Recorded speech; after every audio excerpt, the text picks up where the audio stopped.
मन मोर एक फूल बगीचा बिछेई देइछि प्रेम गालीचा चली आस सेई बाटे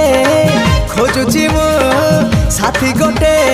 सुंदरी सुरायना ना ना झुमता ना ना ना आस सुनयना झुमता ना ना ना आस सुनयना झुमता ना ना ना ना आस सुनयना झुमता ना ना ना आस